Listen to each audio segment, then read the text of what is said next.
강의 시작하겠습니다. 오늘 주제는 책가도 정조시대를 말하다입니다. 우리가 영화 영린에서 용상에 앉아있는 정조의 뒤편에 책 그림이 있습니다.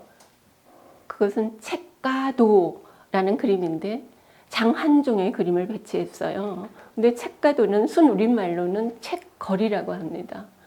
자, 조선의 책거리는 조선 르네상스와 관련해서 설명하자면 조선 르네상스를 꿈꾸는 정조는 그 책가도를 통해서 하나의 신호등으로 보고 또 시작의 시대로 열어가는 나침판으로 여겼습니다.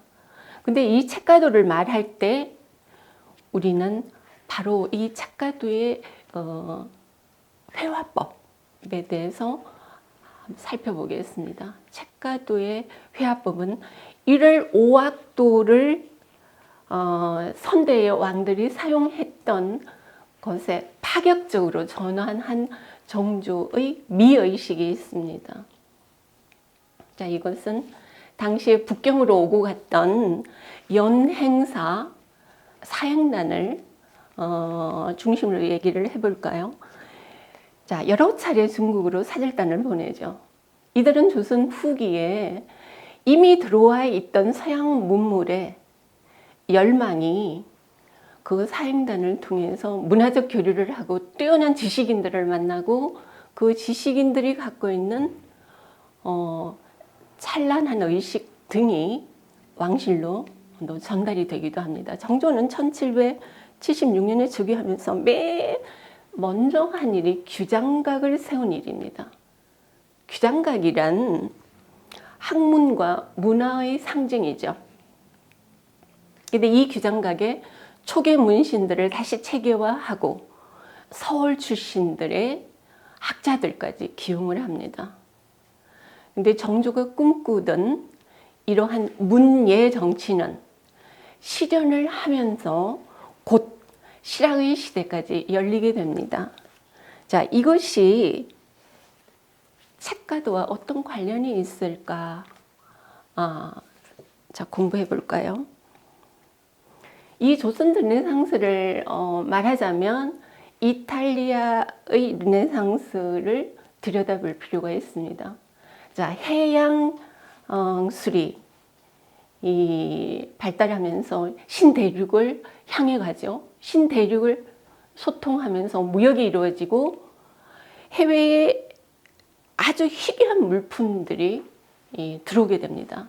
이 물품들을 장식하고 자랑하고 경쟁하고 새로운 물건을 가진 것에 대한 당시 사회에서 유력한 귀족들이 경쟁력을 가지고 새로운 도서관을 만듭니다. 스투딜로라는.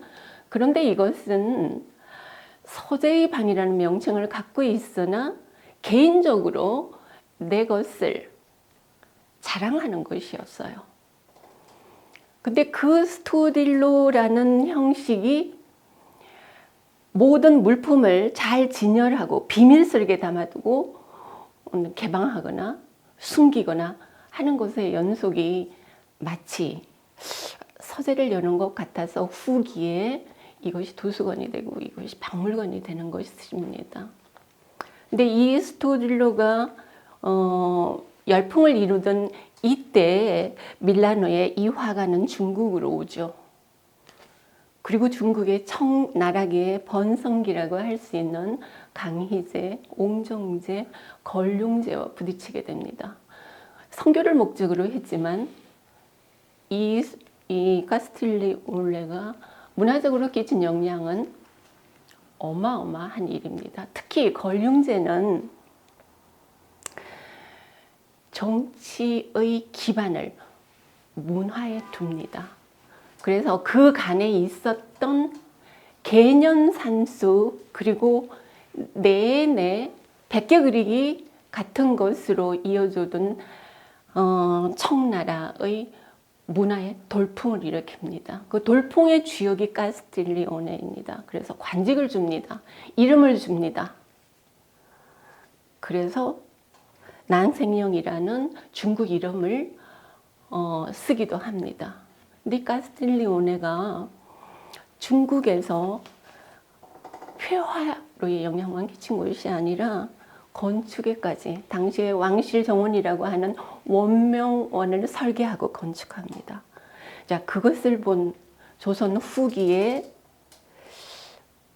바로 우리가 흔히 열하일기로 알려져 있는 박지원은, 또는 과거의 천재로 알고 있는 홍대영은, 또는 북학의로 명성을 날렸던 박제가 같은 사람들이 사행단으로 오고 가면서 그 문화는 조선으로 흘러 들어옵니다. 자, 이런 일들로 바로 다보격경이라는 그림에서 우리나라의 책가도에 어떤 영향으로 왔는지 살펴보겠습니다. 자, 보여주세요.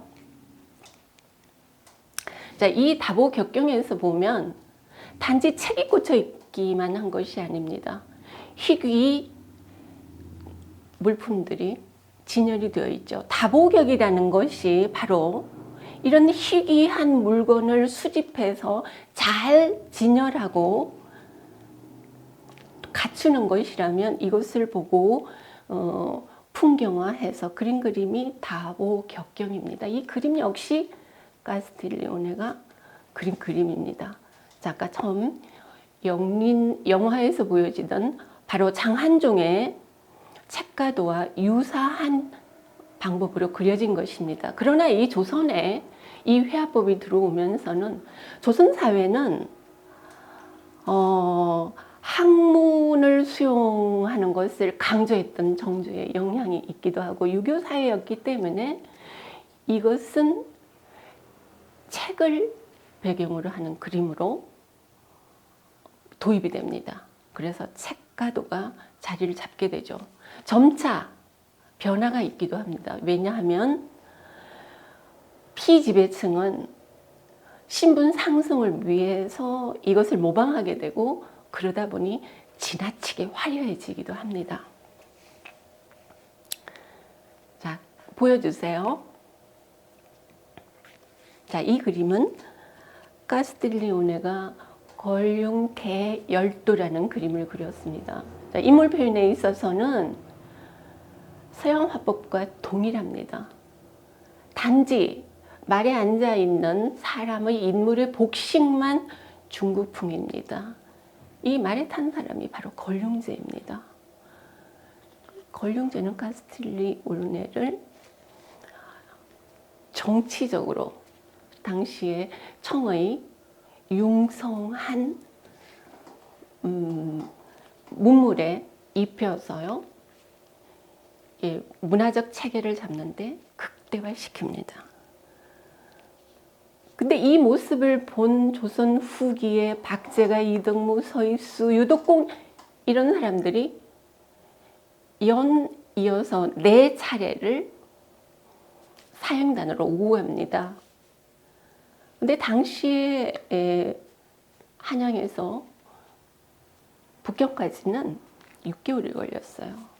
그 먼 길을 오고 갔다는 것은 정조의 열렬한 지원이 있었다는 것입니다.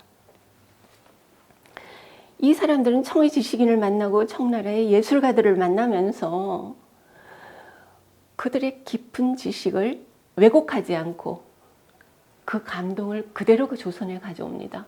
이게 정조의 개혁 정신과 맞물려서 실학의 시대가 열리는 것이죠. 자, 카스틸리오네의 회화 속으로 다시 한번 들어가 볼까요? 자, 책가도는 우리가 태평성시도니 호피장막도니 하는 곳에서 당시 조선 후기에 어마어마한 명작들이 현재까지 남아있는 것에 그 영향을 직접적으로 끼친 사람입니다. 근데 그 영향이 끼친 것에 중국이 그 문물을 왕성하게 받아들이고 조선은 그것을 다시 차용하거나 그것을 더 깊이 만들거나 하는 일들로 서로 소통하죠. 그렇다면 서양의 카스틸리오네가 유럽의 예술 취향을 동양으로 갖고 온 것만이 아닙니다. 카스틸리오네가 중국에서 이런 활동을 하고 있는, 특히 왕실의 보장을 받고 있는 이런 일들이 유럽에 알려지면서 다시 유럽에 중국 열풍이 생깁니다. 시노와즈르라는 그런 현상이 생기는데요. 이것은 중국 예술 취향이 얼마나 유럽에서 열풍을 일으켰냐 하면요. 아주 아름다운 운하마다 로코코식 중국 찻집이 있었어요. 특히 1667년에 베르사유 궁전에서 궁중 무도회 걸렸어요. 근데 많은 귀족 왕족들이 모였을 거죠. 마지막에 등장한 사람이 누구였냐 하면 태양왕 루이 14세입니다. 이 루이의 옷차림이 중국 복식이었어요. 왕실에까지 그 복식이 깊숙하게 중국의 열풍을 만들었다는 것이죠. 자, 그런 현상으로 봐서 우리나라의 서양 화법으로 가장 영향이 되어져 있는 지금도 그 그림을 보면서 아, 이것은 서양 화법이구나 라고 읽을 수 있는 작품이 있습니다. 이 작품은 바로 탱화입니다. 우리가 흔히 사찰의 대웅전에 불상의 뒤편에 배치되어 있는 그런 그림을 말하는 거죠. 정식 이름은 3세 회불도인데요. 이것은 용주사에 있습니다. 용주사가 정조가 세운 사찰입니다. 정조는 아버지 사도세자의 명복을 빌기 위해서 바로 이 용주사를 세웁니다. 이 용주사의 후불 탱화로 배치되어 있는 이 그림은 서양 화법 그대로입니다. 온건법이, 그리고 음영이, 그리고 인물을 묘사하는 방법이 서양의 성화와 동일합니다. 이것은 원행을 할 때 북경으로 사행단의 일원으로 우리가 흔히 그 사절단을 보낼 때 정사가 있고 부사가 있고 그리고 서장관이 있습니다. 서장관은 모든 업무, 외교적인 업무를 기록하는 사람입니다. 근데 기록에 대해서는 우리가 흔히 조선 의견이 여러 가지 기록물의 가치를 통해서 우리가 알고 있지만 또 한 사람이 중요한 역할로 함께하게 됩니다. 그 사람 화원입니다. 왕실의 도화서 화원이 이 연행 사행단에 동행하는 것이죠. 그래서 김홍도의 연행도에서도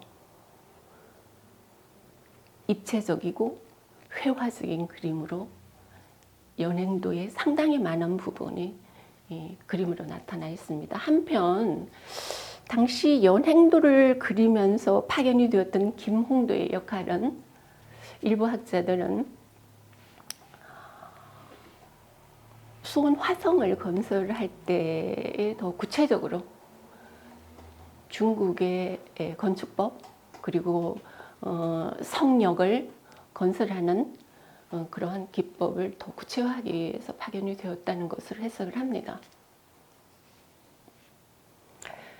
그런데 그 후불 탱화를 그린 사람도 역시 김홍도입니다. 물론 김홍도를 주축으로 한 다른 김득신 같은 이명기 같은 명성이 높은 왕실 화원이 동원이 되기도 했으나 우리가 흔히 알고 있는 김홍도는 풍속화에 제한적으로 이해하고 있죠. 근데 김홍도는 당시 정조와 상당히 밀착된 인물이었음을 알 수 있습니다.